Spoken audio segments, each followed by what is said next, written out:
لا أقسم بيوم القيامة ولا أقسم بالنفس اللوامة أيحسب الإنسان أن لن نجمع عظامه بلى قادرين على أن نسوي بنانه. أعوذ بالله من الشيطان الرجيم. بسم الله الرحمن الرحيم. الحمد لله رب العالمين الرحمن الرحيم مالك يوم الدين إياك نعبد وإياك نستعين اهدنا الصراط المستقيم صراط الذين أنعمت عليهم غير المغضوب عليهم ولا الضالين.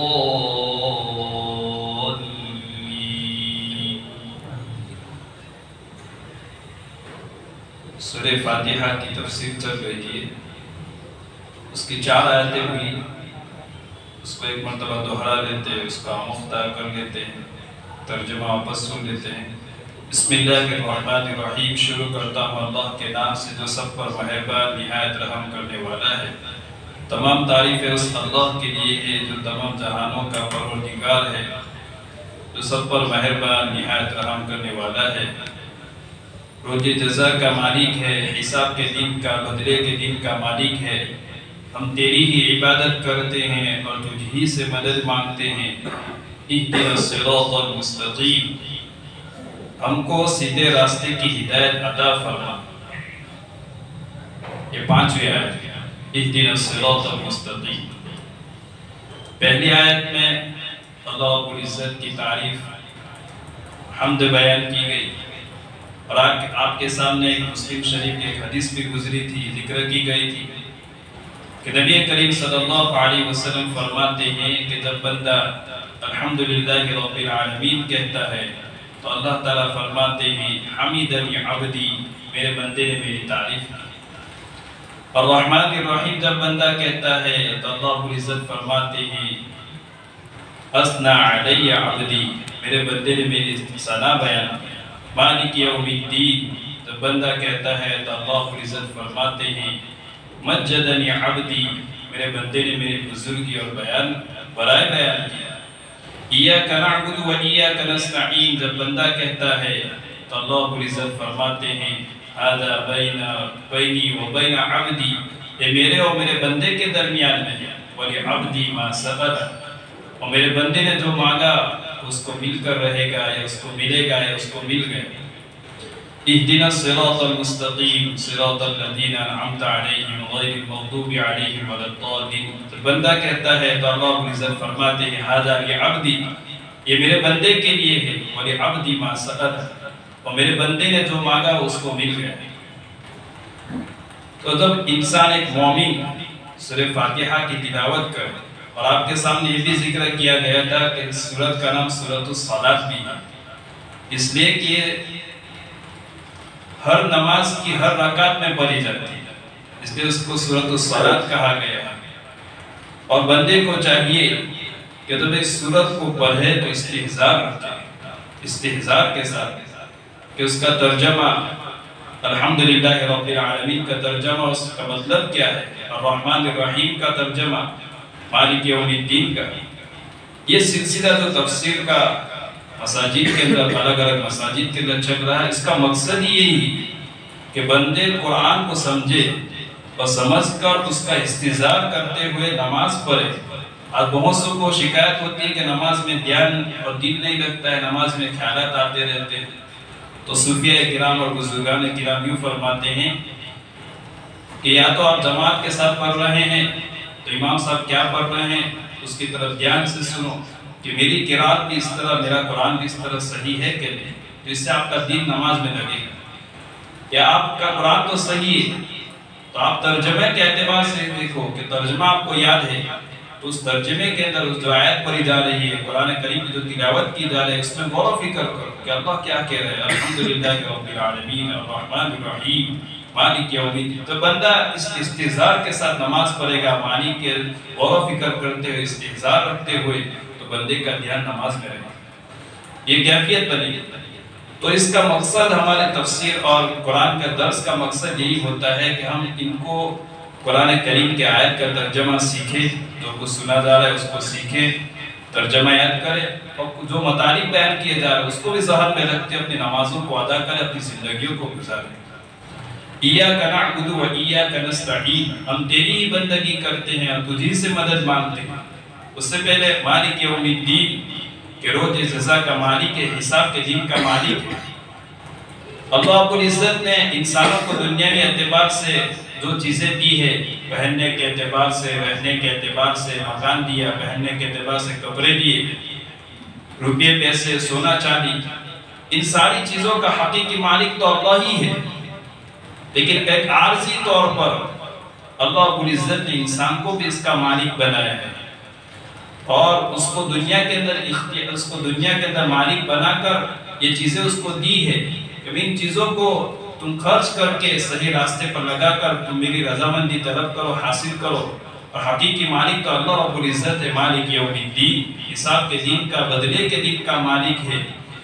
کہ حدیث پاک میں آتا ہے، نبی کریم صلی اللہ علیہ وسلم فرماتے ہیں کہ بندہ کل قیامت کے دن اللہ رب العزت کے سامنے کھڑا ہوگا. اس کو میدان حشر کے اندر جب اللہ کے سامنے پیشی ہوگی تو دنیا میں اعتبار سے جو اس نے زندگی دی گئی تھی 60-70 سال کی زندگی، اس کا اس کو حساب دینا ہوگا کہ تو نے ہم نے آپ کو جو زندگی دی تھی کس طرح گزاری، بدلے کا حساب، بدلے کا دن.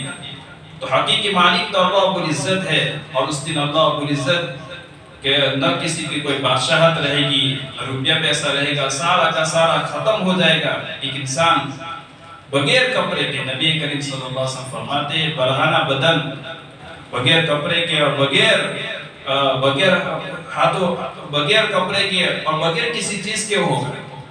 جس طرح انسان ماں کے پیٹ سے پیدا ہوتا ہے ویسا اللہ کے سامنے کھڑا کیا جائے گا. کچھ بھی نہیں ہوگا، ساری بادشاہت وہاں ختم ہو جائے گی، وہاں انسان تنہا تنہا اکیلے رہ جائے گا. لمن الملک اليوم، اسی جگہ قرآن کریم کے اندر اللہ رب العزت فرما رہے ہیں کہ آج کس کی بادشاہت؟ لمن الملک اليوم للہ الواحد، کوئی جواب دینے والا نہیں ہوگا، اللہ خود جواب دیں گے. للہ الواحد القہار، ایک اکیلے زبردست اللہ کی آج حکومت، آج اللہ ہی کی حکومت ہوگی، ملکیت ہوگی. تو اس بات کا استحضار کرنا کہ میرے پاس جو چیزیں ہیں وہ ساری کی ساری ختم ہو جائے گی. حدیث پاک میں آتا ہے، نبی کریم صلی اللہ علیہ وسلم فرماتے ہیں کہ بندہ کہتا ہے میرا مال، میرا مال. تو بندے کا مال تو وہ ہے جو اس نے کھا کے ختم کر دیا، پہن کے پرانا کر دیا، اور اللہ کے راستے میں خرچ کر کے، اللہ کے نام پر خرچ کر کے اللہ کے پاس جمع کروا دیا. یہ تین چیزوں کا مالک ہوتا ہے بندہ، ورنہ سارا کا سارا تو یہاں ہی رہ جائے گا. اس استحضار کے ساتھ جب بندہ پڑھے گا، تلاوت کرے گا اور نماز کے اندر اس طرح استحضار رکھے گا تو اس کا دھیان نماز میں پیدا ہوگا. ایاک نعبد و ایاک نستعین، جب اللہ کے سامنے پیشی ہوگی، اللہ کو جواب دینا ہے، تو بندہ اب کامیابی کہ اللہ کے سامنے کامیاب کیسے ہوئے تو اللہ خود بتا رہے ایاک نعبد، کہ میری بندگی کرو، میری عبادت کرو، میری اطاعت کرو گے تو تم کامیاب ہو جاؤ گے، میرے پاس آؤ گے، کامیابی حاصل ہوگی. اور کامیابی حاصل ہونے کے لیے پھر بندوں کو پریشانی ہوتی ہے، دن پر عمل کرنے کے اعتبار سے، شریعت پر چلنے کے اعتبار سے اس کو دشواریاں بھی آتی ہے. اس کا بھی طریقہ بتا دیا، وَإِيَّاكَ نَسْتَعِينُ، کہ ہم تجھ ہی سے مدد مانگتے ہیں. کہ بندے کو جو بھی پریشانی پیش آئے، چاہے دنیا میں اعتبار سے ہو، دین کے اعتبار سے، تو اللہ سے سوال کرے، اللہ سے درخواست کرے کہ اللہ مجھے تیرے دین پر چلنا ہے، تیری شریعت کے مطابق اپنی زندگیوں کو بنانا ہے. میری خوشی کا موقع ہو، میرے لیے غم کا موقع ہو، کہ ان غم اور خوشی کے موقع میں کس طرح عمل کروں. اللہ کے سامنے جب سوال کرے گا، اللہ کے سامنے بندہ جب مانگے گا تو اللہ اس کے لیے راستہ کھولے گا. تو ایاک نعبد و ایاک نستعین سے بندے کو دعا سیکھنا ہے، مانگنے کا طریقہ سکھایا جا رہا ہے. اور کیا مانگنا ہے، کس چیز میں مدد مانگنا ہے، کچھ کہا نہیں، عام رکھا ہے. تو بندہ چاہے دنیا کے اعتبار سے تمہاری ضرورت ہو کہ دین کے اعتبار سے، ہر اعتبار سے اللہ سے تم سوال کرو، اللہ سے مانگو. نستعین، کہ اللہ کی مدد کے بغیر تم کچھ نہیں کر سکتے، اللہ کی مدد کے بغیر تمہارا کام کوئی ہونے والا نہیں ہے. یہ باتیں ہوئی. اور جب سب سے بڑی اہم ضرورت بندے کی جو ہوتی ہے، اہدنا الصراط المستقیم، کہ صراط مستقیم. اب اہدنا الصراط المستقیم کہ اللہ ہم کو تو بدلا سیدھا راستہ، بس اتنا ہی کہا ہے صراط المستقیم، سیدھا راستہ. اب وہ سیدھا راستہ دنیاوی اعتبار سے کہ دینی اعتبار سے. عربی کا قاعدہ ہے کہ جب عربی زبان کے اندر اس طرح کا کوئی لفظ استعمال کیا جاتا ہے، عام رکھا جاتا ہے، تو اس سے ہر چیز مراد ہوتی ہے، یعنی دینی اعتبار سے بھی اور دنیاوی اعتبار سے بھی. کہ اہدنا الصراط المستقیم، تو ہم کو سیدھا راستہ بتا، دین کے اعتبار سے بھی اور دنیاوی اعتبار سے بھی.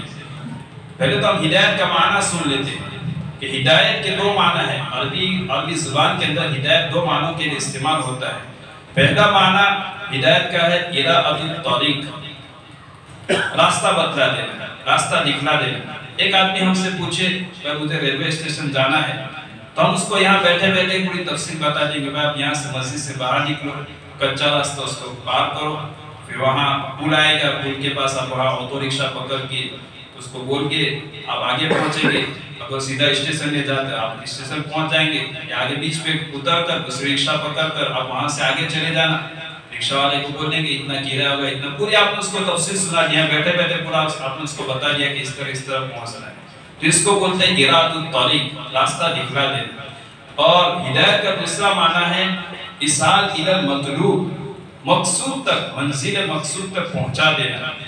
ایک آدمی نے آپ سے پوچھا مجھے ریلوے اسٹیشن جانا ہے، سورت اسٹیشن جانا ہے، تو آپ نے کہا آئیے. آپ نے اپنی بائک نکالی، اس کو اپنے پیچھے سوار کیا، آپ یہاں سے لے گئے، سیدھے سورت اسٹیشن پہنچے، بائک کو کھڑا کیا، اس کا ہاتھ پکڑ کے آپ نے گیٹ کے سامنے، ریلوے اسٹیشن کے گیٹ کے سامنے اس کو کھڑا کر دیا. بھائی آپ کا اسٹیشن ہے، وہ کھڑکی باری ہے، ٹکٹ باری وہاں ہے، آپ وہاں سے ٹکٹ لے لیجیے. آپ نے اس کو وہاں تک پہنچا دیا. تو اس کو بولتے ہیں ایصال الی المطلوب، منزل مقصود تک پہنچانا.